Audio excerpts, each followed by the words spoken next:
Yeah, I think that about covers it. You know what I could talk about that I just forgot? I did a quadruple portrait of the four guys from Workaholics as the X-Men, and then the Workaholics guy shared it, and that like blew the up, which is pretty dope.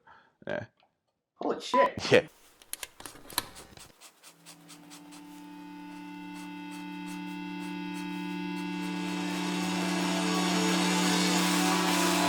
Music has always been a great outlet for emotions, so has drawing, but it's just two completely different mediums, and I think I get different stuff out of both. I feel like when I want to say something more, I can get it through with drawing, but then if I want to feel something and get some, anger, bullshit out, I can get that out through music a lot.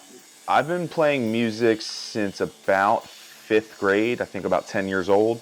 My mom was getting annoyed that I was doing nothing, so she said out of nowhere, I signed you up for drums, and it kind of went from just being something to do to one of the biggest loves of my life. And I was actually taught in high school by the same guy who taught Questlove when he went to, I don't remember the name of the school right now.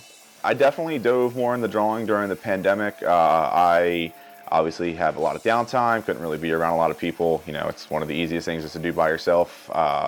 And it was funny enough, I actually ended up taking, I would say probably about a 4-year hiatus from drumming. I went to school, couldn't bring my kit with me. Only recently got back into drumming during the pandemic, but obviously couldn't do a lot with that due to, there being no shows, anything. So I have been drawing, honestly, I think for as long as I can remember. What got me into it more seriously and when I started taking it like more from a hobby to something that I thought I wanted to move into, it's been coming in phases. Initially, I was really into graffiti art, just, throwing up tags on the sides of all my copybooks in school.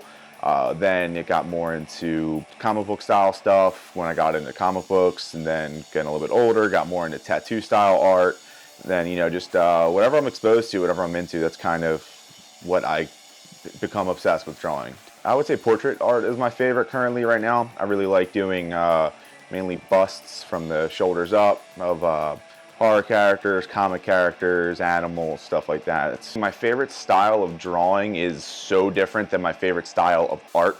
My favorite style of art I'm not good at, in my opinion. It's mainly comic book art and then also street art. Stuff like Mike Giant started the Rebel 8 company. He does a lot of street art. It's very graffiti heavy. I moved away from that, so I'm not great at it, but it's one of my biggest influences of all time.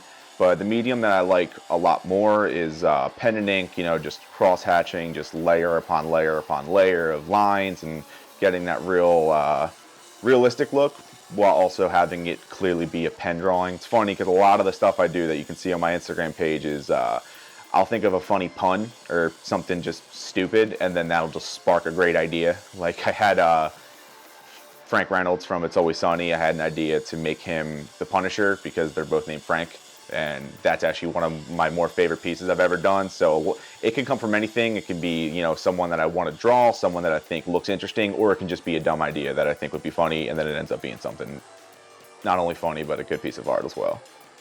The coolest thing that's happened to me in my art career so far, I'm obsessed with the show Workaholics, and those guys have a pretty dope podcast.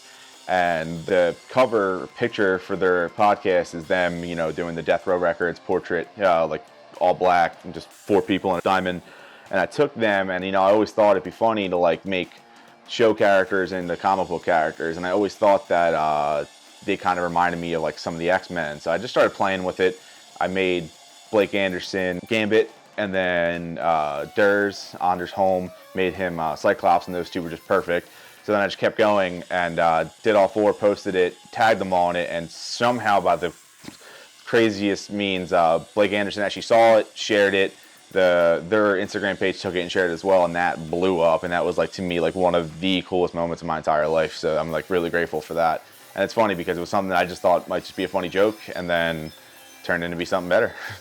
I also have done some art for local bands. I did a single cover for Freeze MF. Shout out to Dom, Nick, the rest of you too, Chris, Matt. So the best place for people to find all my art is on my Instagram at Billustrates. It's illustrates with a B in the front because, it's punny and best thing I could think of at the time. I mean, I really do love and appreciate all my current followers. I know there's a lot of people that always tell me in person that, you know, your art's dope. That like means the absolute world to me. Would love to grow that. If anyone wants to go like, share with your friends, that'd be awesome. Yeah, I think that about covers it.